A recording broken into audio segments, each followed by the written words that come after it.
Hello, Ken. How are you this fine evening? Better for having seen you, Dan, and the sun's still up. The sun is still up. Evening is becoming later because we are fast approaching the official start of summer. We just passed Memorial Day. If you're listening to us in the future, which any moment beyond now is definitely the future. But tonight, this June 1st, one day after Memorial Day, we are discussing We Are Family. What is that all about, Ken? It'd be helpful if you could sing the line first, Dan, but we'll let that go. Yeah, so I spent Memorial Day weekend with my family at my nephew's wedding, and it was beautiful. Backyard of his dad's home, small group, really, truly just family. And I started thinking about, the good, the bad, and the ugly of family, but how that relates to companies that say they want to run their company like a family, or entrepreneurs that talk about wanting to found a company that feels like family or that runs like family. And I think oftentimes we have this sort of nostalgic idea of what family was or what family can be. So it's nostalgic or it's aspirational. We think about picnics in the park on Memorial Day. We think about everyone getting together and laughing, multi generations there, everyone being appreciated for their unique skills. People have each other's backs, like all the best of family. But then there's the other side of family too.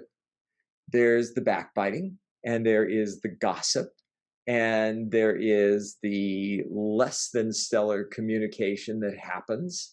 There's resentments that build up that don't get dealt with. There's a sense that happens with family that it's okay to do this here. Behavior that literally would not be accepted anywhere else somehow is okay in families. So I just wanted to call out tonight and discuss, what does it really mean when you say you want your company to feel like a family? Hook a brother up.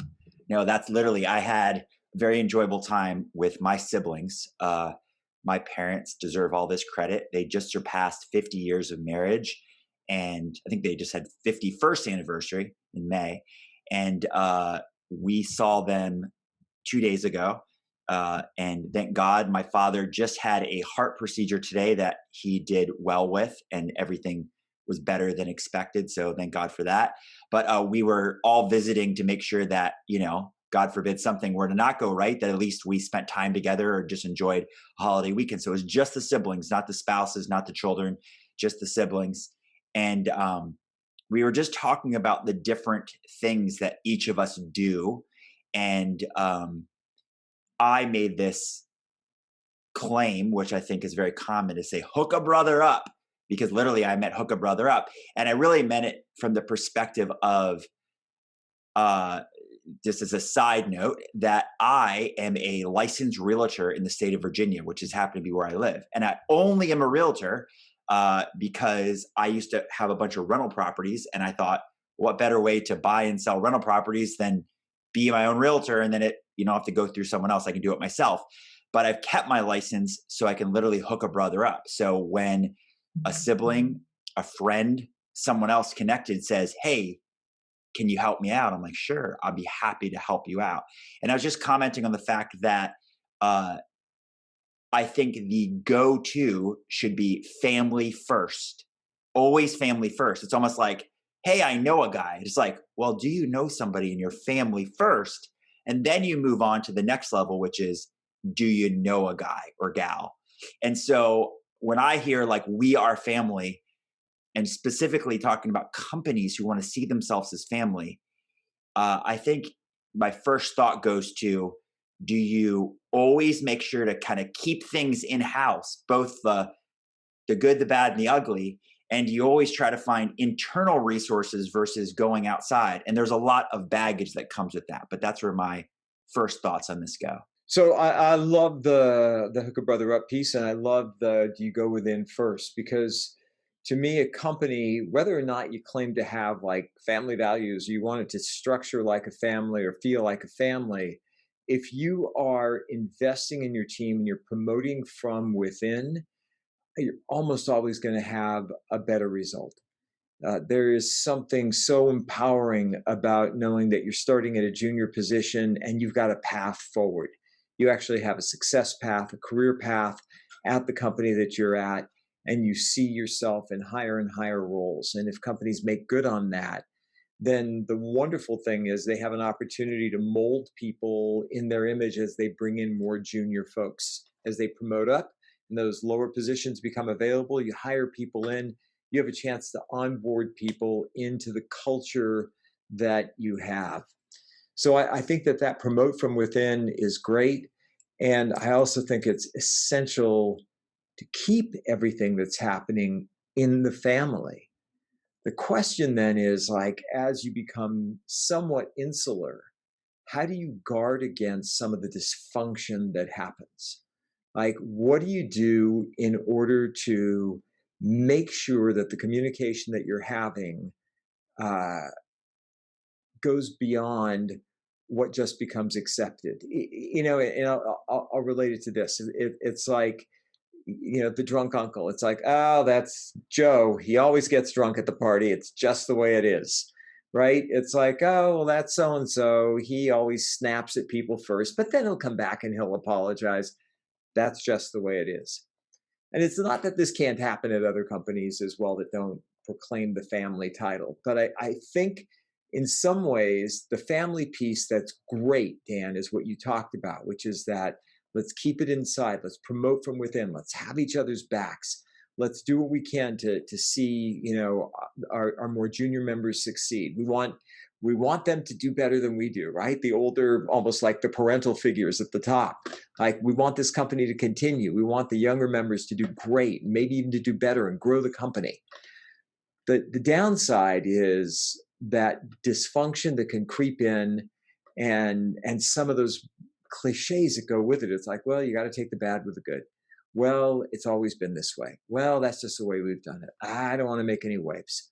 It's like, I can put up with that. And I heard that this weekend from one of my relatives. On balance, it's all fine. Yeah, there's some stuff I don't like, but I'm willing to put up with that for the good things. And that's my concern. I think that's where companies that are family-like can actually challenge themselves to do better. That will never work.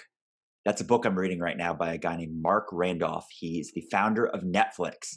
And I'm at a point right now in the book where they're talking specifically about our topic tonight, which is they had to make layoffs. I don't even know the end of this because that's where I stopped.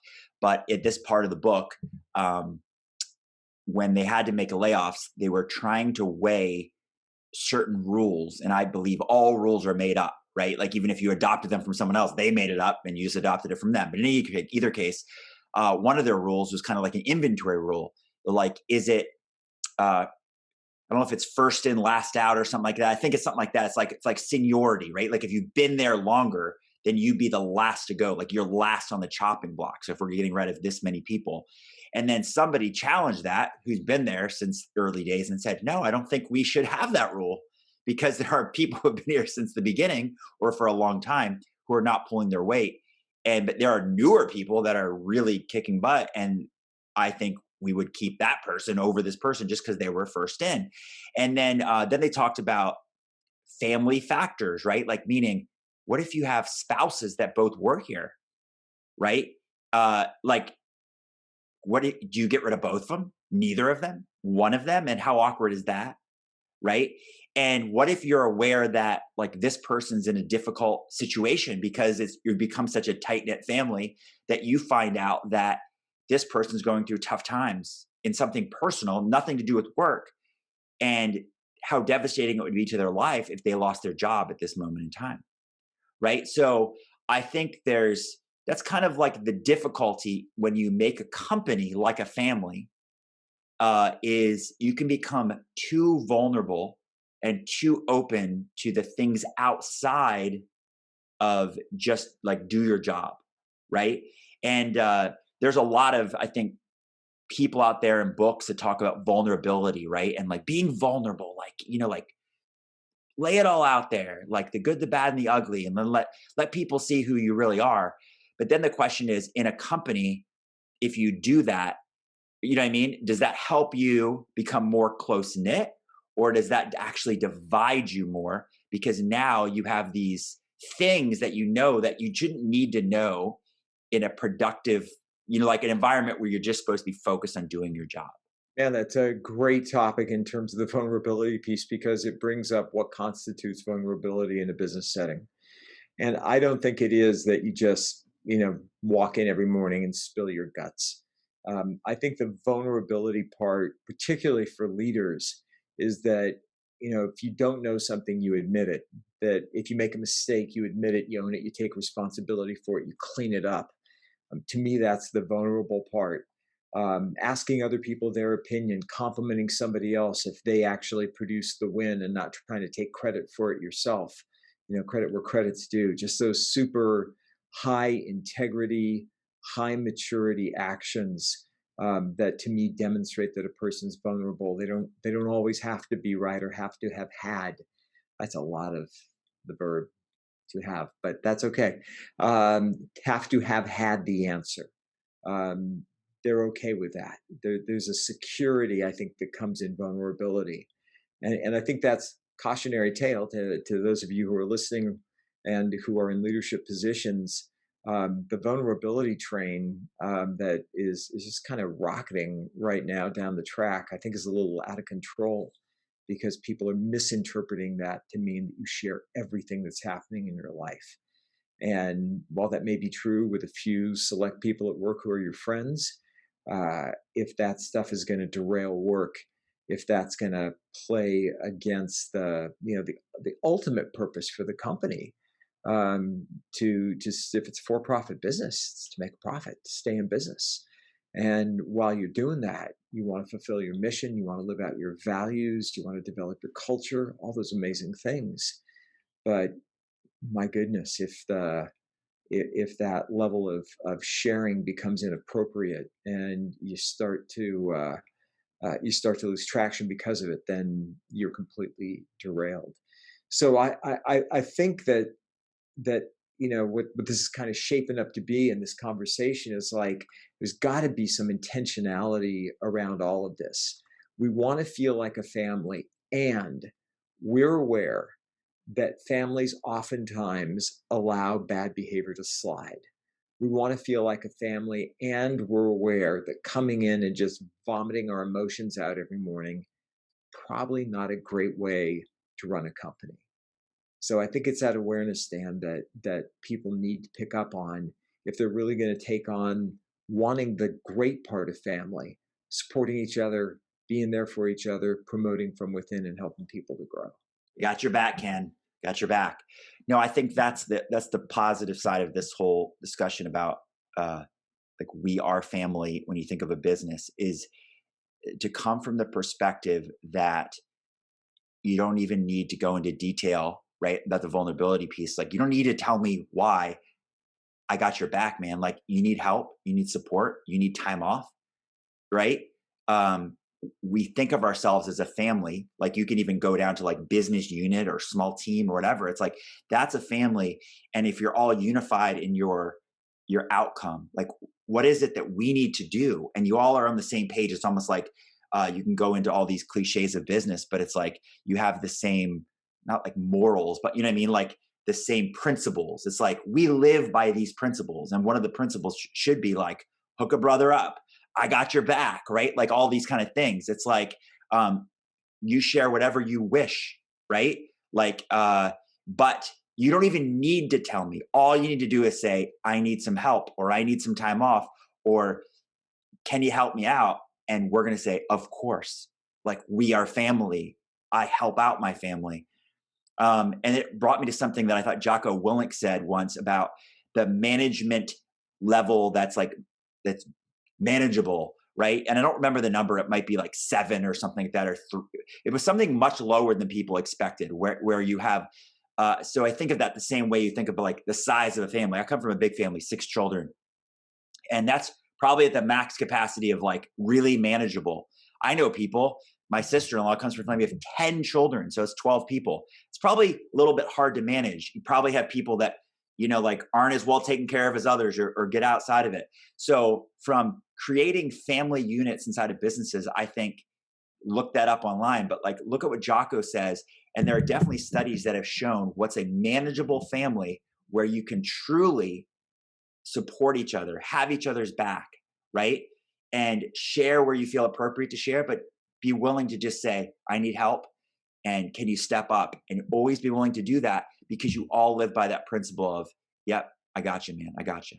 So I think the thing that ties into that is that if you've built a company with a great culture based on solid values, and one of those values is integrity, and somebody comes to you and says, I need help, you can trust that that's real. You know that nobody's going to try to rip you off. You know that nobody's going to try to pull something over on you, or take advantage of you, because integrity is one of those foundational elements that you built your company on. That's part of your family values. And as a result of that, to your point, Dan, it's easy to just say, yeah, I've got you. Don't worry about it. Take the week, take what you need, solve this, and we'll see when you come back. And you don't need to be explicit with me, because I trust that if you're asking for it, it's truly needed. On the family unit side, I had a friend, a nurse that I worked with when I worked in the ER as a medic years ago. Good Irish Catholic. She had 14 kids. And what happened was, as the kids were getting older and older, they almost started circling back into like parental roles for the younger kids. And so they just had this naturally shaped, like they divided into almost like 2 units of 7, even though it was 14 kids, because the older ones just started taking on the role of leading the family company, if you will. And so they divided it down, because 14 is unruly, and I don't know how she did it. She actually looked really good, but 14 kids that divided out to help run that family unit. And I think that is worth exploring. Like, what does it take, especially if you have a large company and you want to have that family feel? You might look at breaking that down. I went to St. Monica's Parish when Bob and I lived in Los Angeles, out in Santa Monica. And the parish was so large that we had to break it down into small groups. And I think we maxed out around 15 or 20, something like that. But we broke down to these little regional groups so that you could actually have more of a family-like interaction, because being at Mass on a Sunday night with standing room only, it is a very, very popular parish. It was impossible to have that kind of a tight family feel as it might be in a community of 50 people going to church together, or whatever the organization happens to be. So I think it's important to explore that. What does it take to actually create those units within the broader family, such that people feel cared for and nurtured, and that you can then develop those bigger skills that we talked about: solid communication, the vulnerability from an appropriate perspective, various other skills you want to work on in terms of leadership, conflict resolution, things like that. That can come down from the top, but then they get implemented more on these smaller team levels within the context of the company. So if you're curious how to either create more family units inside of your own business, or if you think Ken or I would make a good addition to the family you already have, please reach out to us, because this is what we do. We consult with companies. We work with individuals. Hook a brother up, Dan. Hook a brother up.